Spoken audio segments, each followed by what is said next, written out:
Good evening, our Patriot family, and welcome to another episode of the Fight for Patriotism, where we discuss the Constitution and how it could help us get our country back to where our founding fathers thought it should be over 246 years ago.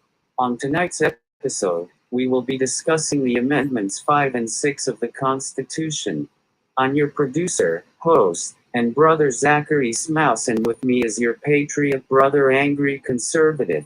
I'll say the Bible verse of the day, play my introduction, and then check on how our brother is doing tonight. The Bible verse of Thursday, July 28, 2022 is, "Do nothing out of selfish ambition or vain conceit. Rather, in humility value others above yourselves." Philippians 2:3 NIV. We need you now. We need you now. One day, one day, one day, I hope you see the truth. This puppet show stays on because of you. We've been dancing with the devil way too long. I know it's fun, but get ready to pay your dues. Oh God, come back home. This crazy world is filled with liars and abusers. We need you now before we're too far gone. I hope one day they finally see the truth. God, we need you now.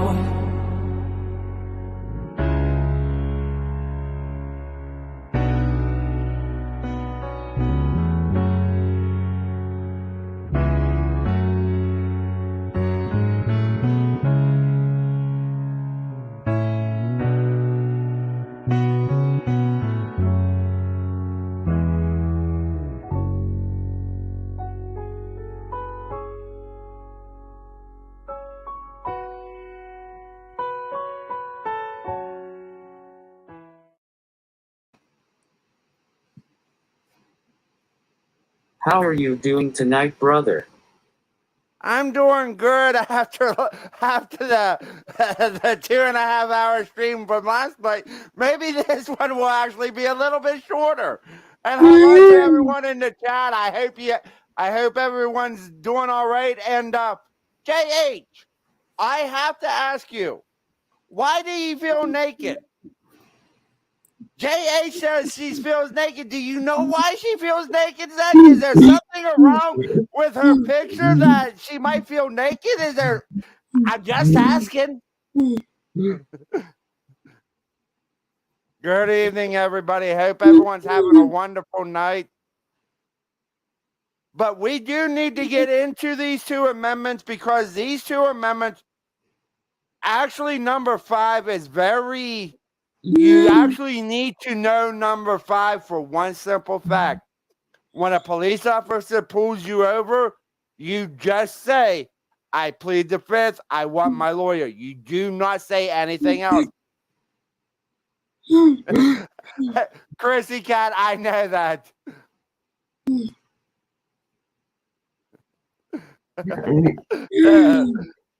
Hello, Miss Bella. I made a comment to Zach. I made a comment when we were backstage before we started. I said, "I'm the only mod in the chat right now." And I was like, and I know most of you on his main channel have a wrench, and it was just a little weird to come into a chat room with not a whole lot of mods. But we are going to go over the 5th and 6th Amendment tonight. The 5th is pretty much telling us that we have a right to say we do not want to answer questions, that we don't have to answer questions. We don't even have to get on the stand if we don't want to. That's our 5th Amendment. In a nutshell, I will actually be reading it here in a second, but in a nutshell, that's what the 5th Amendment actually does. So do you want me to start reading the Fifth Amendment and you start pulling? I'm always lurking, Zach.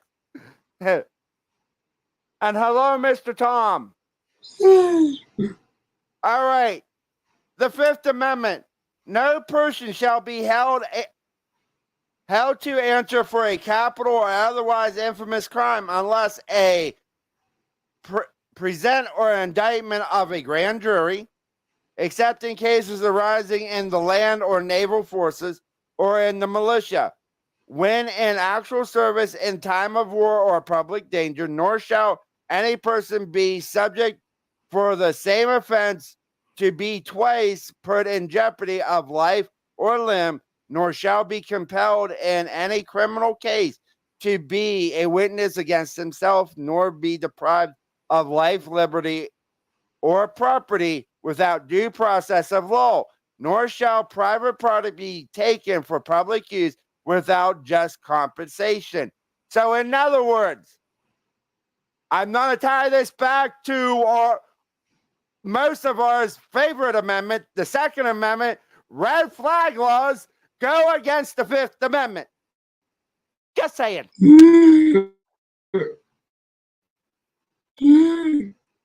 And Zach, I want you to put up the one that said HR 1808. I don't know who said it, but it's being voted on at 9 a.m. tomorrow. There's someone that has actually said that in chat. I don't remember who said it. I didn't actually catch it. But the Fifth Amendment red flag laws does go against what? Against the Fifth Amendment. I'm just saying. So, Zach, pull up the video and let's start this.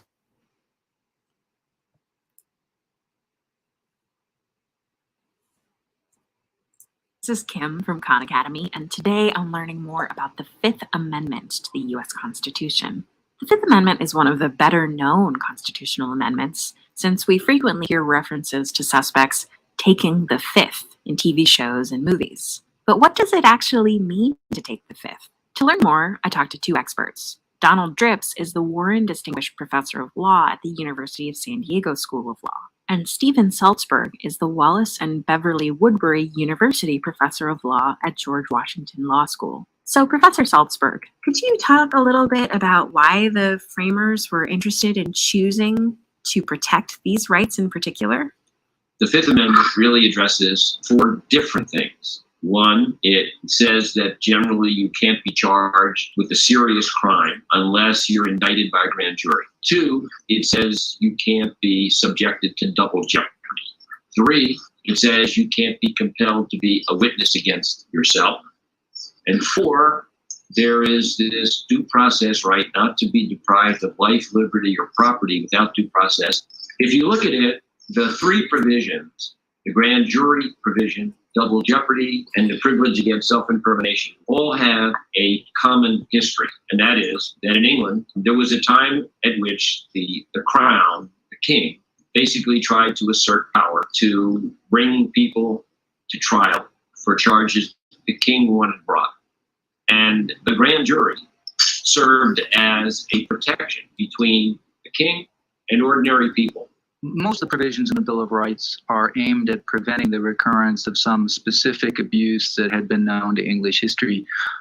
There are different provisions in the Fifth Amendment that speak to different abuses. The fundamental one, and the one that goes furthest back into legal history, back to Magna Carta and so on, is the Due Process Clause. And that clause means that no person can be injured by the government except according to the law of the land and after a fair trial. And that, in the very, very distant past, back in the 13th century, King John had an infamous practice of executing supposed rebellious barons and then holding a solemn trial after the drawing and quartering. And so that notion of judgment before punishment is really, really fundamental. That's what due process is about at its most basic level. Interesting. So can you say more about the Due Process Clause here? What is due process?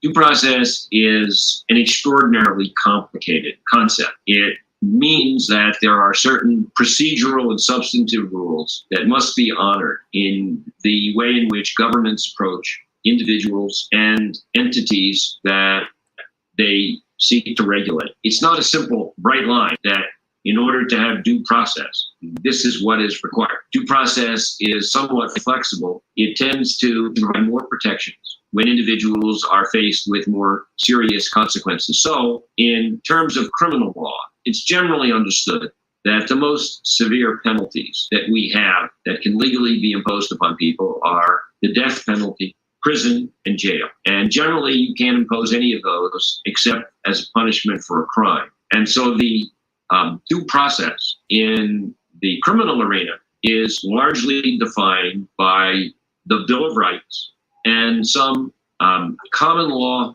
understandings that have been carried forward. Let me give you a couple of examples. There is nothing in the Constitution that says the government must prove guilt in a criminal case beyond a reasonable doubt.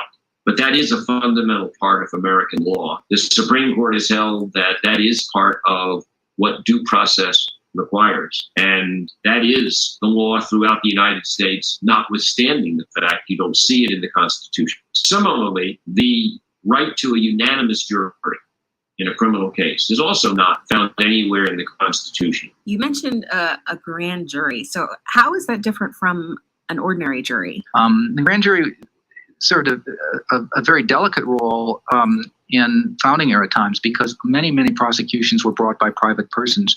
There were no police forces of the modern paramilitary 24/7 type, and a lot of law enforcement was done by self-help. And prosecutions were privately funded, and sometimes lay people would represent themselves pro se in pressing a criminal prosecution. And the grand jury was there to make sure that people weren't subjected to vindictive or malicious prosecutions by ill-spirited neighbors and that sort of thing. The framers probably had in mind a famous case of the Earl of Shaftesbury, who was suspected of misdeeds, and the grand jury famously refused to indict him. And so they saw it as one among many checks against the possible abuse of power by this new federal government. So a grand jury is a body that decides whether or not to bring a charge against an individual or an entity like a corporation. The grand jury in federal court happens to be 23 people, but there isn't anything in the Constitution that actually says it has to be that number. Unlike a trial jury, which we call a petty jury, the grand jury does not have to be unanimous. It basically decides whether to bring a charge by a majority vote. And the grand jury is specifically instructed that its job is not to decide guilt or innocence. Its job is to decide whether there is sufficient evidence to bring a charge, which we usually say means probable cause to believe that a crime was committed and a particular person committed that crime. So the grand jury's function is to bring a charge. The trial jury's function is to then decide guilt or innocence. Interesting. So how about double jeopardy? This is something that I think we have a maybe rudimentary understanding of in popular culture. What does double jeopardy really mean? If we didn't have a double jeopardy clause, the executive branch, if it could persuade a grand jury to charge somebody with a crime, could prosecute that person. And if the person was acquitted, the government could do it again, bring the same charge, do it again until they got a conviction. And that meant that an individual could be persecuted rather than prosecuted by continuing charges for the exact same thing. And the basic function of the double jeopardy clause is to basically tell the government, you get one shot. Trials are very stressful and very expensive, and the government has more resources than the typical defendant does. And so one concern is that you would just have the government have power to bankrupt people by retrying the case over and over again. It becomes very, very complicated saying just what the same offense is. The current doctrine is that every statutory crime that includes different factual elements than every other statutory crime arising out of the same course of conduct is a separate crime. Are there any exceptions to double jeopardy or common misconceptions about how it works? Yes, there are two common misconceptions. One of them is that you can only be tried once for the same criminal activity. And the reason you can actually be prosecuted more than once is because in our system, federal government and each state is considered to be a separate sovereign, which means the federal government can charge someone with a crime, let's say a drug conspiracy. The state of Virginia or California can also prosecute for the same criminal conduct. The states have their own criminal law to enforce. So technically, someone could be prosecuted, let's say, by the Commonwealth of Virginia for a drug conspiracy and convicted, and then could be prosecuted again by the federal government or another state for the same criminal activity and be convicted or acquitted, and the double jeopardy clause would not be violated. The second thing about double jeopardy is that it only protects you from being prosecuted a second time by the same sovereign for the same crime. It doesn't protect you from being prosecuted for a different crime. Suppose the state of California prosecutes a defendant for murder and the defendant is acquitted. The state of California could then bring a second prosecution for a kidnapping of the same victim that actually occurred before the murder. And because that's a different crime, the double jeopardy clause doesn't bar a separate prosecution. So there's also a clause here that says an individual shall not be compelled in any criminal case to be a witness against himself. So this is what we call taking the fifth, right? What does that mean? So the Fifth Amendment privilege is a privilege that can be asserted by anyone who is called to answer by agents of the government. And to claim the privilege, it has to be the case that the witness is being compelled to speak, will suffer adverse consequences if she doesn't answer the questions the government officers want her to answer. Those answers have to tend to incriminate the witness, and those answers have to be testimonial. That is to say, they have to in some way constitute witnessing. Good lawyers will generally advise their clients to take the fifth, that is, that the government is seriously investigating them.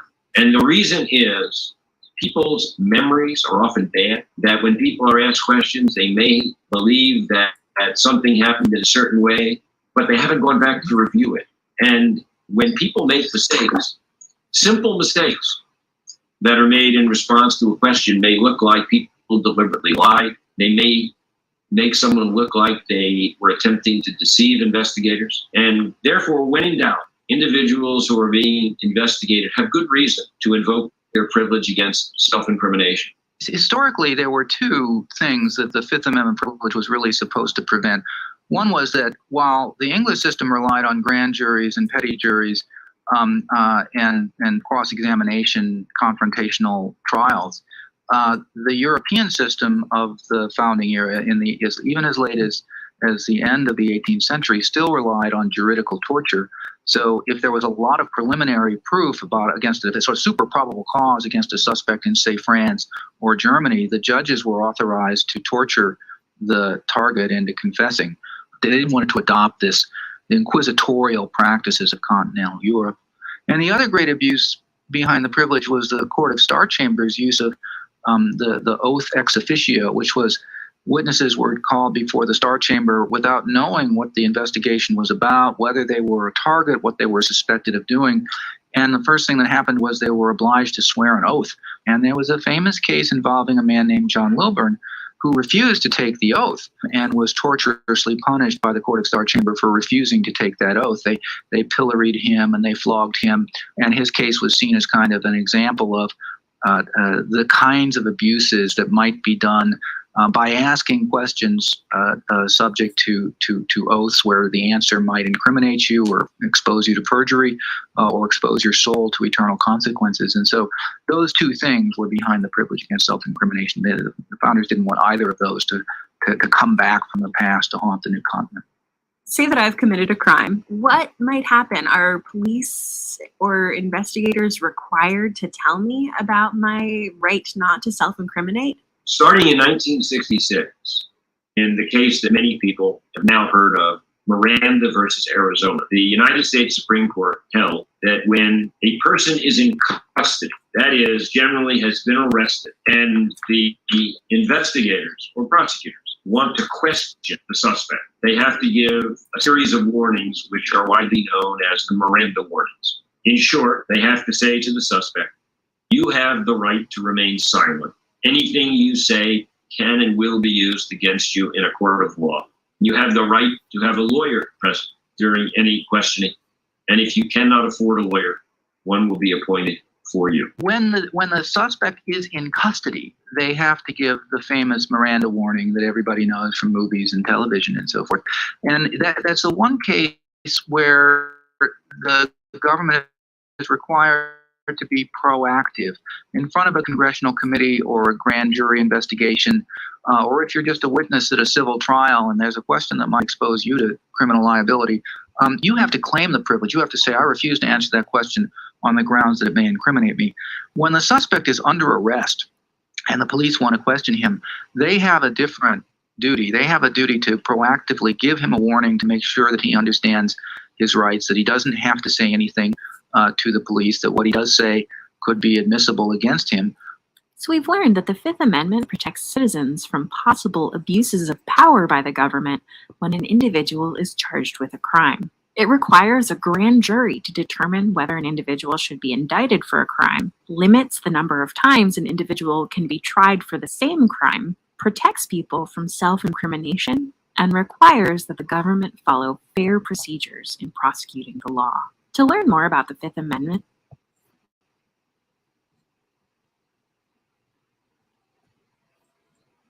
The Fifth Amendment, there was a reason why I let that one go, because the Supreme Court just ruled not too long ago that they do not, the police do not have to Mirandize you any longer. The Supreme Court has come out and actually given that determination again. So, for everybody in the audience, what you just say is, I want a lawyer. I'm not answering no questions.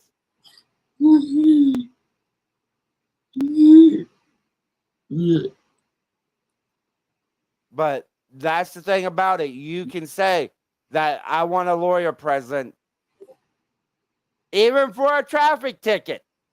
You can do it for a traffic ticket. Yes. Most people do not realize that, but you could actually say, I'm not giving you any information. I want my lawyer. So you could go that extreme. Most people don't go that extreme, but you can actually go. And I got Zach laughing a little bit with that one. I'm like, he was like, what? You're like, how the heck? Yes, you can actually do it for a traffic ticket. But for most people, for most honest people, let's put it that way. For most honest people, we'll just give them our driver's license, our car insurance, hand that stuff over to them, and take the traffic ticket and go on with our day. But yes, you could actually. Yeah. Thank you, Devil Dog. Yes, me and him's got into that conversation before. Zach, what did you think was most interesting about the Fifth Amendment? What's the one thing that you thought was most, that you didn't realize it was actually in the Fifth Amendment? And chat, I will ask you the same question. What was one thing that surprised you that is actually in the Fifth Amendment? Or what you heard in the video? Because for me, and I've known this, the federal government and a state government can actually prosecute you for the same crime. But that's a whole nother issue. But yes, but I already knew that.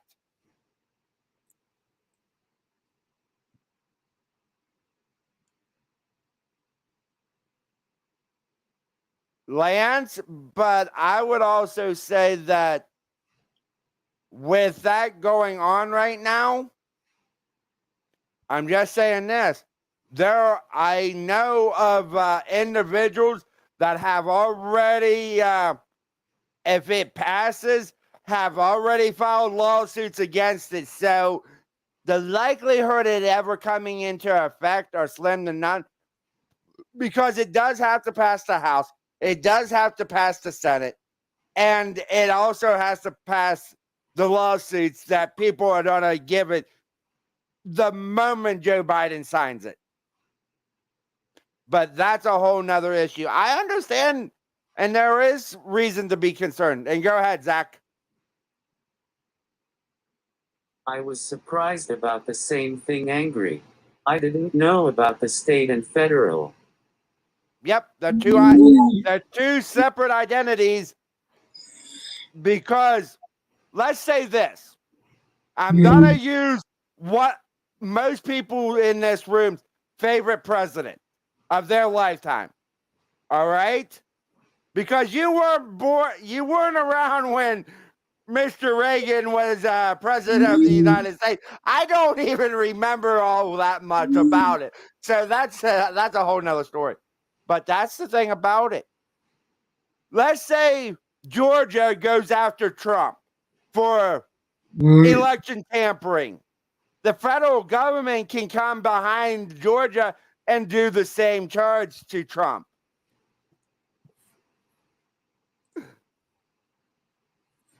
Hey, Wingnut.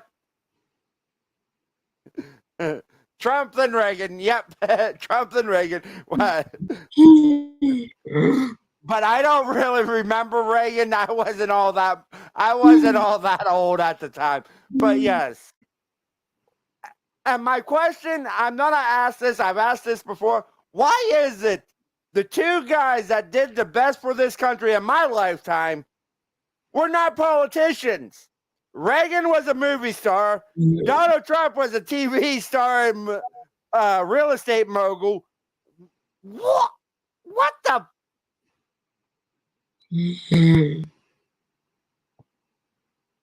Anarchy, I don't remember a whole lot of him because I wasn't really concerned at the age of 8 years old what was going on in politics. Just saying.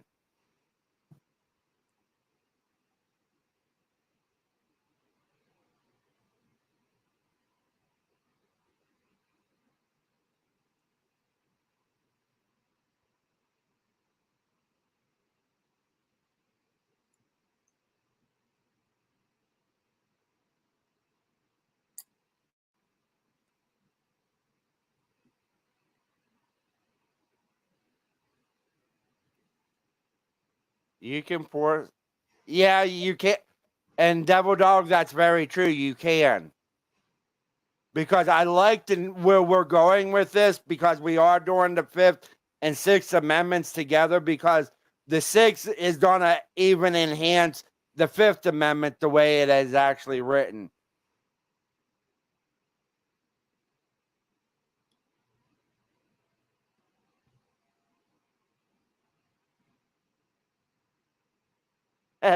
Almost. But Zach, what do you think of the Fifth Amendment? Are you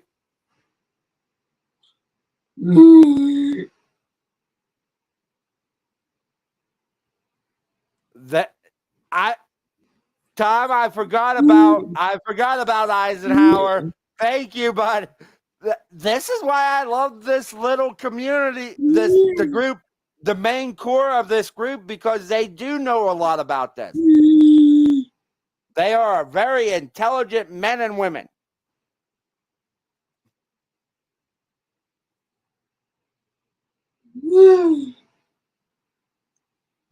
What's up?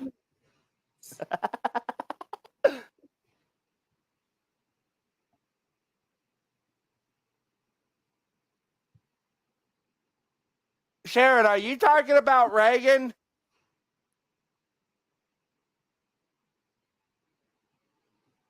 Yes, Reagan was shot. And then not too long ago, the guy that was trying to kill him came out about restricting gun rights. I'm like, what the? I couldn't believe it. That I do remember when Reagan. I remember. I think I might have been in kindergarten when Reagan got shot. Mm-hmm.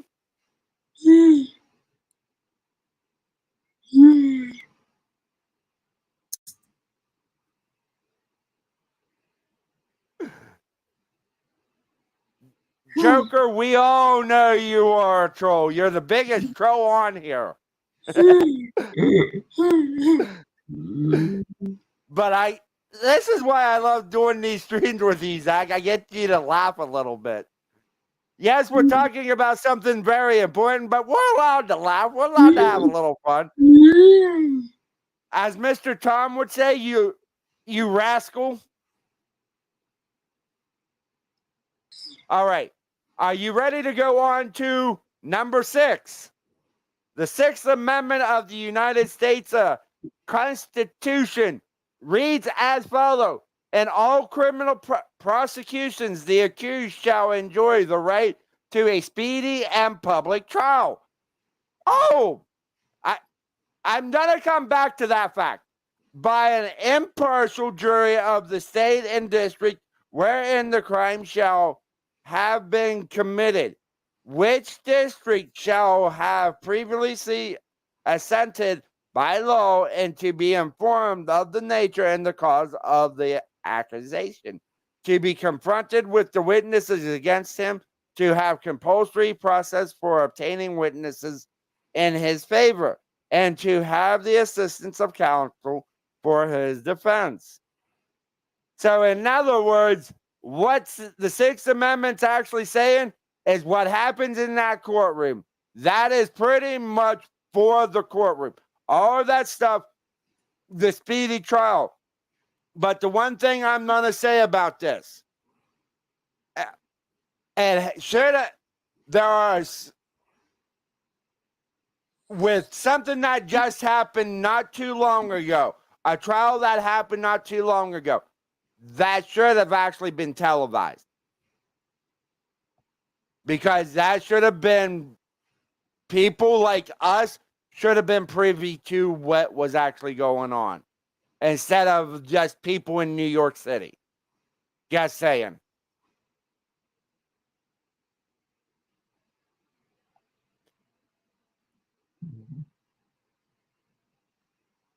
Because the Sixth Amendment, because if you say you want a speedy trial, they have to give you a speedy trial.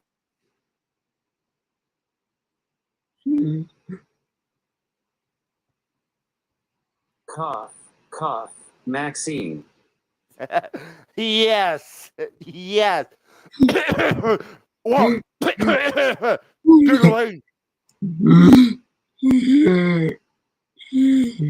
But that's the thing about it. That's the thing about it. That should have. It was open. It's a. Yes, joke.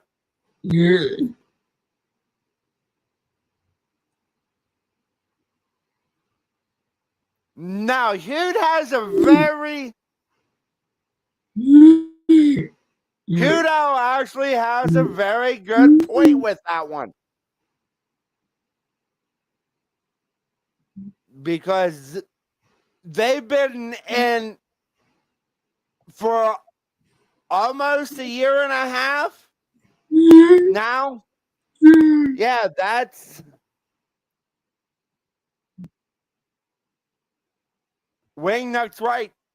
Wingnut is right.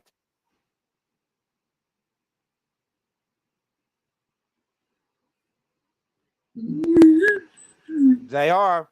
But the thing about it, I'm going to say this. I know a lot of people are criticizing the man for not doing something. I'm going to actually stand up for a certain man. I can understand why he did not want to pardon them.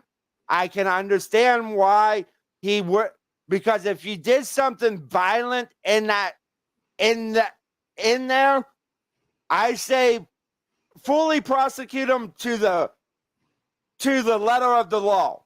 If you did damage and stuff like that, I can understand that. But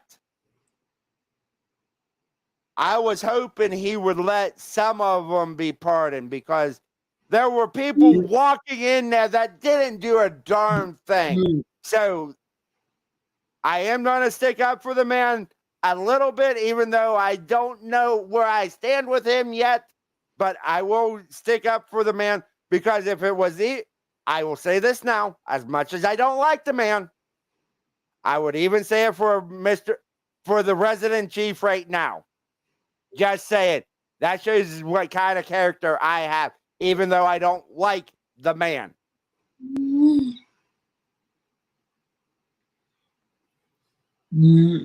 Yeah, you're right. But Zach, let's go into, because the video actually explains the Sixth Amendment a lot better than I ever could. So let's go there and we can expand on it.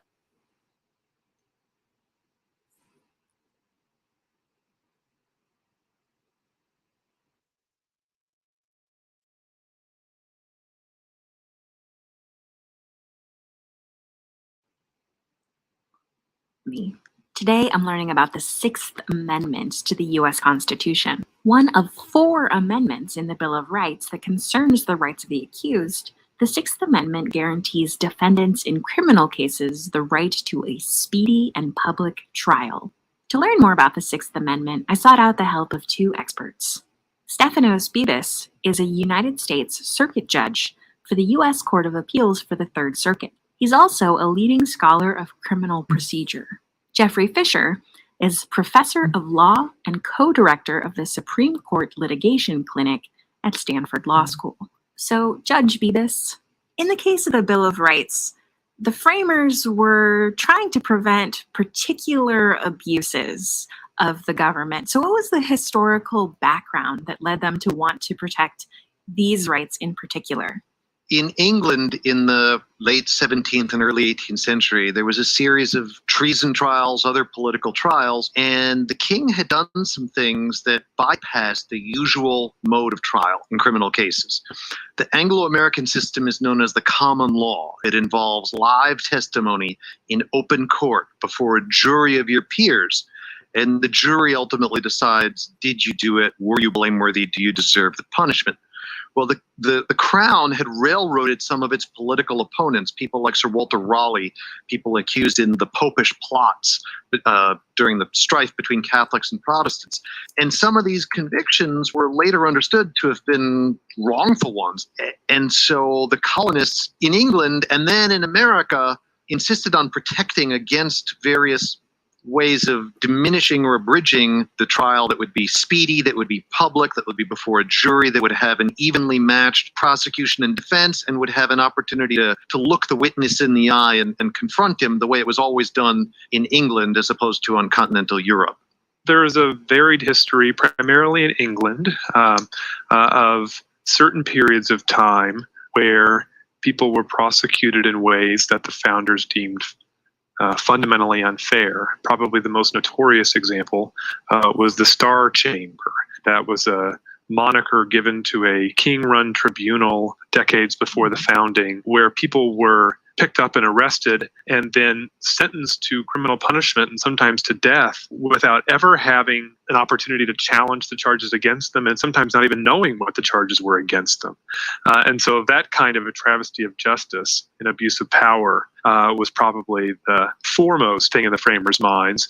This was partly for the benefit of the defendant or the accused. It also was very importantly about protecting the citizen's right to control criminal justice, that it wasn't the king who would do this and the king couldn't just let his royal officers off. So it's very important to look at the Declaration of Independence.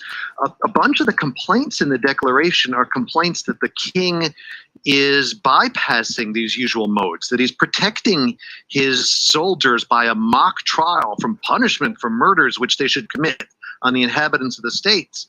that he's depriving us in many cases of the benefits of trial by jury, and that he has made the judges subject to his manipulation and pleasure because they don't have stable salaries. So the colonists were very suspicious of the king's manipulation of criminal justice. So how does the Sixth Amendment inform how the U.S. legal system works today? Well, the first important thing to understand is that when the Sixth Amendment was drafted, just like all the other first 10 amendments, they applied primarily only to the federal government, not to state governments. But in the 60s and 70s, the Supreme Court applied all of these rights one by one to the states. So now, because the rights apply to both the federal government and to state governments, the Sixth Amendment applies every single time somebody is charged with a crime. And so that starts with knowing what you're being charged with, whether it's by what's known as a grand jury indictment or some other method of accusing somebody of committing a crime. And it continues on with the right to an attorney to represent the accused, and goes all the way through the decision-making process with how the jury decides whether to convict or not. Well, this is fascinating, but there are a couple of things that I see in the Sixth Amendment that seem like they might be a little difficult to define, particularly the idea of a speedy trial. So what actually counts as speedy? The speedy trial component is not well defined. The Supreme Court has ultimately said, well, we're going to balance a bunch of factors. How long is the delay? What's the reason for the delay? Has the defendant shown any prejudice from the delay? How long did it take after the defendant requested the speedy trial? And very rarely does the court actually throw out a case based on that. What happens more often is that the defendant makes a request and then judges really try to push the case along to be faster. So the court has turned it into really focusing on the defendant's interest in something fast, and that matters a lot when a defendant doesn't make bail and is being held in jail pending trial. So those cases will go to trial in a matter of months. A case where someone is out on bail can easily take a year or two before it ultimately proceeds to trial. What's speedy or what's reasonable in 1791 might not be speedy or reasonable in 2017. So what the courts have said with respect to speedy is there's not a bright line rule, say 1 year, 5 years, whatever it might be, that somebody has to be brought to trial after being charged. Rather, what the court does is it considers how diligently the prosecution has tried to pursue the case in light of other factors, such as the complexity of the case, whether the defendant himself wants the case to go to trial soon, or whether the defendant himself has agreed to certain delays or said that he doesn't mind them, and whether there's prejudice that has occurred, which is a legal way of saying whether somebody's been harmed or injured by the delay. Say, for example, a key witness has now died or fled the jurisdiction. So it's flexible words like speedy, in essence, translate some measure of discretion and flexibility to the courts. Why is our legal process so much slower than it was in the 18th century? Okay, so that connects up to the second set of rights we've constructed around what makes something a public trial. And one of the main things there is the jury right. Juries in the 18th century, we didn't have a jury selection process. The first 12 people who didn't know the plaintiff or the defendant or the victim or whoever it was would be impaneled, and they would serve all day, and they'd hear all the cases that came that day. And you didn't have lawyers involved in most of these cases. Usually it was the victim against the defendant himself or herself. No lawyer speaking for either side. That was the norm. The defendant had a right to hire a lawyer, but usually couldn't afford it and didn't. And there weren't rules of evidence. There weren't complicated motions. There weren't technical jury instructions. So the trials themselves took, as I said, an hour, 2 hours. Pretrial proceedings did not involve lots of legal motions because there were no lawyers to run them. The judges themselves often didn't have legal training. There were no law schools in America. So when you have a system like that, it's not that cumbersome. There's very little incentive to bypass it. And you don't have professional lawyers who are looking to get this case done with and get on to the next case. Or who have seen enough cases that they can bargain back and forth and strike a bargain for this case that's about where the previous cases came out. So you didn't have an incentive for plea bargaining. It wasn't slow enough. You didn't have the experts who it would take to run plea bargaining, and you didn't have the lack of investment in your own case that makes plea bargaining possible, or the technical rules. So these cases actually all did go to juries, and the expectation was they all would go to juries. And the jury right wasn't just a right of a defendant. This happened in every case because the public had a right to do justice itself, as well as seeing justice done. Oh, I have so many questions about this. So for one thing, do you think our current system is an improvement on this older system of juries and not so much plea bargaining? And also, why is there so much plea bargaining today? At the time of the founding, there were no deals to be made short of a full trial. That's a huge contrast with today, where over 90% of criminal cases in this country are not resolved by trial, but rather by what's called a plea bargain, which is a defendant coming in and saying, look, I will plead guilty to a lesser offense or to the same offense you're charging, but with a guarantee of lesser punishment, as long as you don't require me to go through a full trial. And so the idea is that because the system has grown so large and there are so many cases, that it's a relief to the prosecution. Benefit to the defendant is that he gets a slightly better deal or is able to plead to a lesser crime. Over the course of the 19th century, prosecutors are really taking over most of these cases. It goes from a few percent to the lion's share of cases. And then defense lawyers get hired more and more to counteract that. Well, once you have prosecutors and defense lawyers on both sides, and the Sixth Amendment guarantees you the right to hire a defense lawyer, that's how it's understood. There's develop rules of evidence, and they develop procedures and jury instructions, and they argue motions. And so they get more active, and the judge gets more passive or reactive. So the judge isn't pushing the case along as much, and the prosecutor and defense lawyer are slowing it down. Now, that seems like it makes it fairer, but once it gets to a certain point of being slow, the judges, they have a bunch of civil cases they need to get rid of. And so the prosecutors and the judges and the defense lawyers all get together and find ways to bargain the case away rather than spending now its days on each case for trial. So from their point of view, it makes sense. They have a faster system and everyone goes home happy, and the prosecutor can pursue more cases and the defendant gets a life. From the point of view of the public doesn't see justice done, and the public doesn't trust these plea bargains. But at the end of the day, what the defense lawyer is mostly doing is not making sure there's a speedy and public trial, but bargaining the 95% of cases away before there's a trial. What happens if the defendant can't afford? The history of the right to counsel is actually one of the more interesting components of the Sixth Amendment, because many of the components have deep roots in the history of England, and so were rights that Englishmen enjoyed for many, many years before they were brought over to the colonies and became part of our Constitution of the United States. The right to counsel is a little bit different in that respect. Criminal defendants in England and in other countries around the time of our founding often did not have a right to counsel of any kind, whether they could pay for it or not.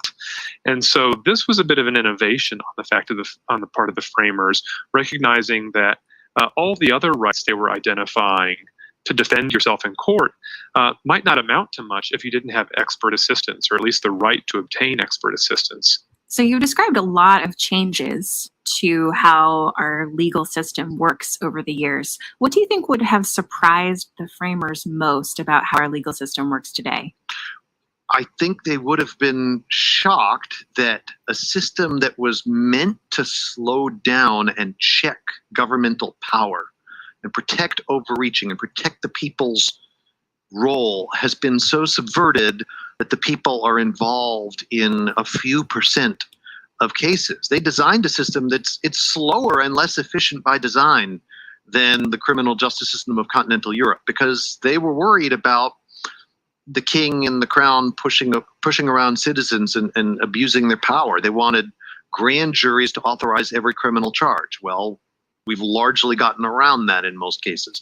They wanted petty juries to ensure that every prosecutor's charge was justified and that the legislature's criminal laws weren't being applied too broadly. And again, prosecutors now have so many threats and tools and sentences that they can make almost everybody give up their jury trial rights. But the framers also weren't dealing with the volume of cases we're talking about, and they weren't focused primarily on the violent crimes. The federal crimes they were dealing with were seditious libel, criticizing the government, violations of the revenue laws. So it's also fair to point out that they did not expect that these rights were mainly going to be limitations that benefited people in rape and murder cases.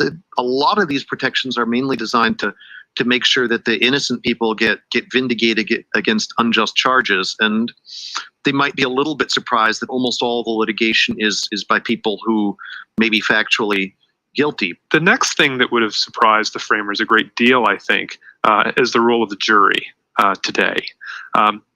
The jury trial right mentioned in the Sixth Amendment is actually one of the only things mentioned twice in the Constitution. The right to a jury trial is actually mentioned in the body of the Constitution itself, in Article 4. And then it's mentioned again in the Sixth Amendment. And the reason why is because the jury were truly the people's check on the court system, and in particular on the prosecutorial power. So serving on a jury to the framers was an honor.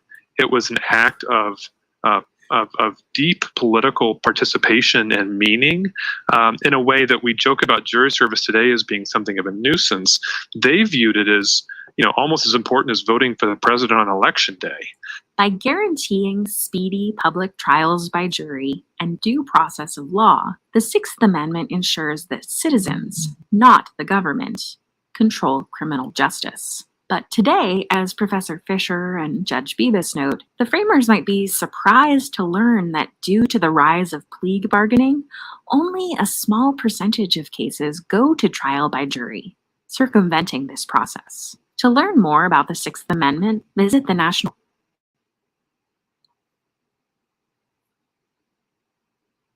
All right, people. That is one of the things that I told Zach, there's a reason Zach's already has it pulled up, because I told Zach that I wanted that comment put up. Thank you, Zach. Thank you for letting me expand on this.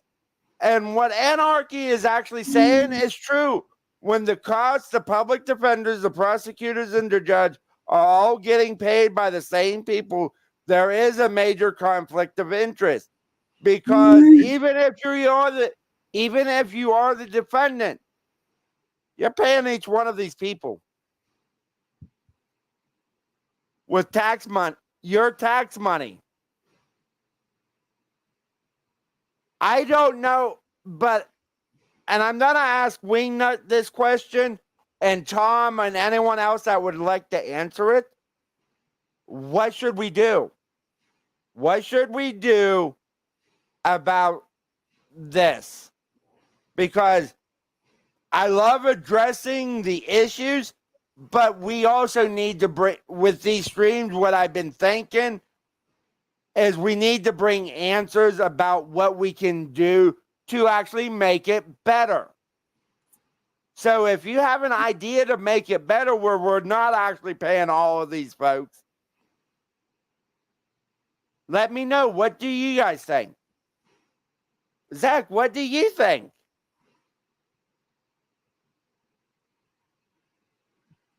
And hello to Mrs. Ghetto and Wingnut and everyone else that's came in. And Mr. Ghetto.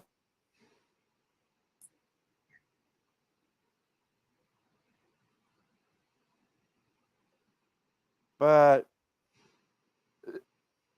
yeah, I want to have ideas to back up what we say, because if we're just talking about the problems, how do we fix the problem?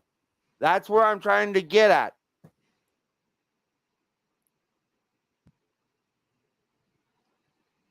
Because we are trying to bring people together, but we also need to be able to come up with some solutions. And with this one, I thought this would be a good idea. Go ahead, Zach. I really believe that the J6 prisoners are being treated like this anarchy.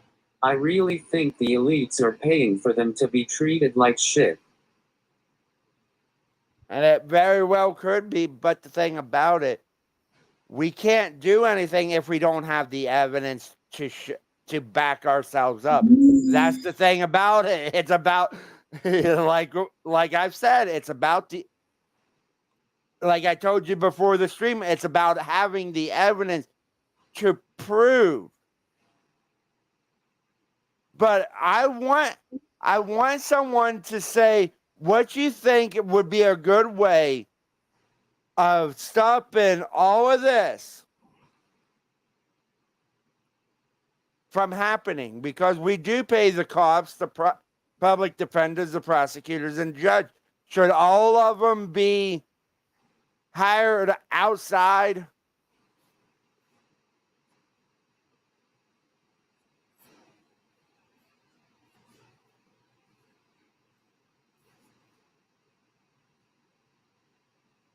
There are people that have actually done that information, but the DOJ is not releasing anything.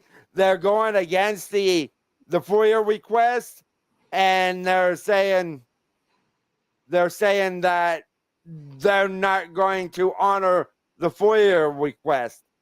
So yeah, they're in a legal battle there.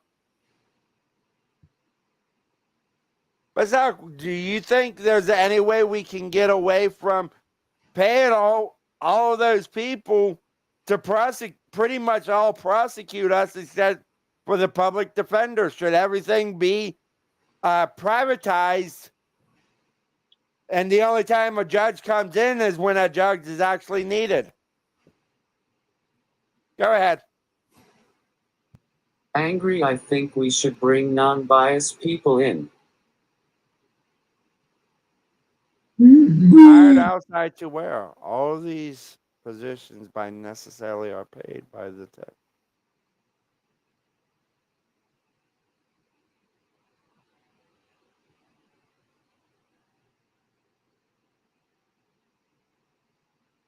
And Tom, I understand that.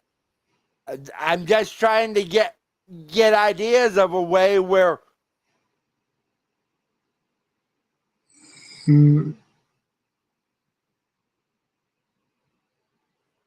so should more, and that's a good point.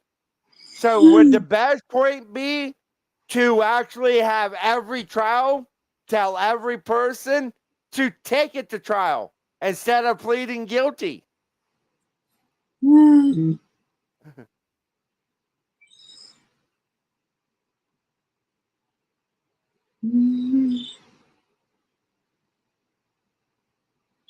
That's very true too. But should everyone ask for a jury trial now?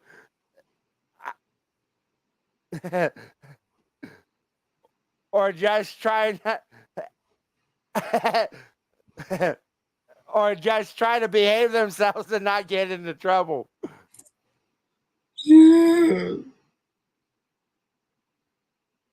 I agree with Tom. Tom's right. Tom is right. And this is why I love having like Tom and D-Dog and the older people in the room, because they have a wealth of knowledge. And Tom, I love you that you put these comments in the chats, because we can be more proactive with what's being done.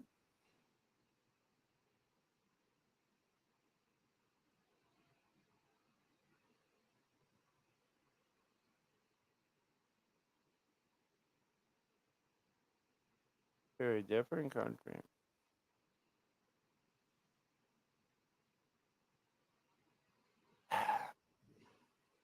By the way, I enjoy Ronan joining because he knows the law too. Ronan is making great comments too. He just has one up there. Wouldn't it be like going to a different country and breaking their laws? And it very much could be.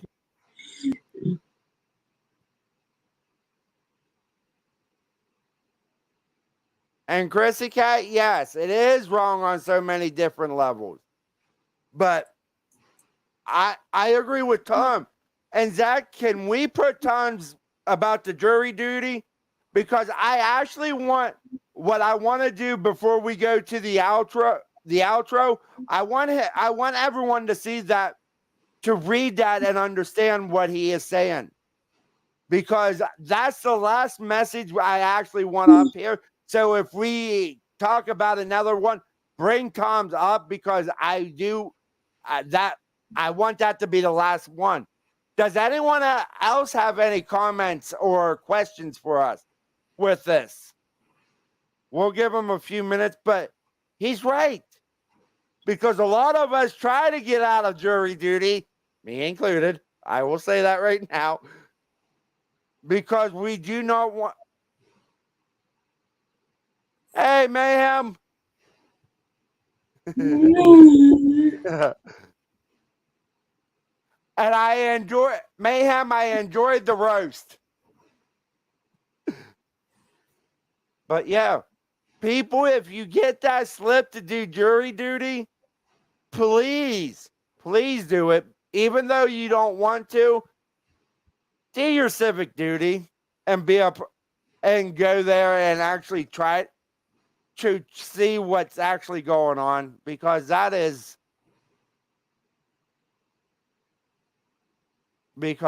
one thing we can all do. We can all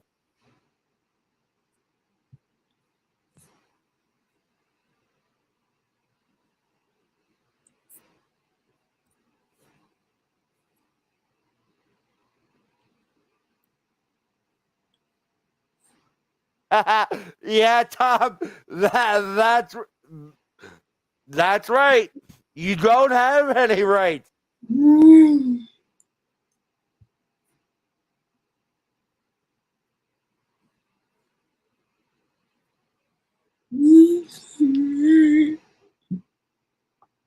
You are actually supposed to get compensation, Anarchy. You're actually supposed to get paid for jury duty. That's what most people don't understand. There is supposed to be compensation with it. But the last one, since no one else is saying anything, Zach, put Tom's up.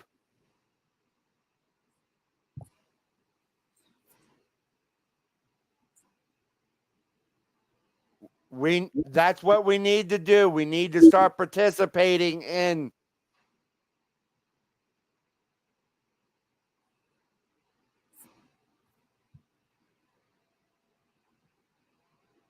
I understand that, but I thought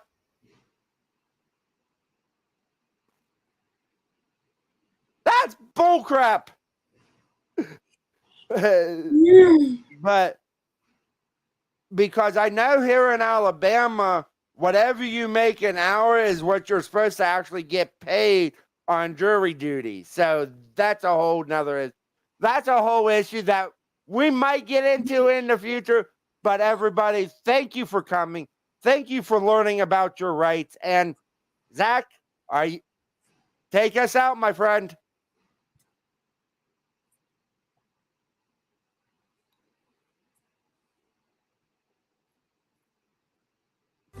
We don't trust the news, the government, or pharma. We just want freedom, that you have that to offer. We don't want the lies, the politics, or the drama. We just want the life that was promised by our fathers. We don't trust the news, the government, or pharma. We just want freedom, that you have that to offer. We don't want the lies, the politics, or the drama. We just want the life that was promised by our fathers.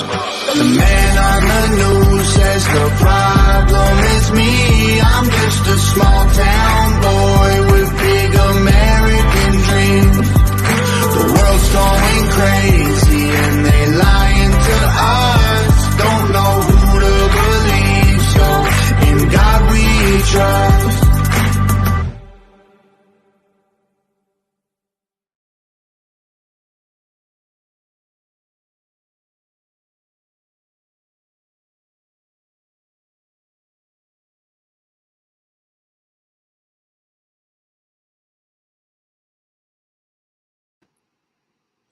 Good night, everybody.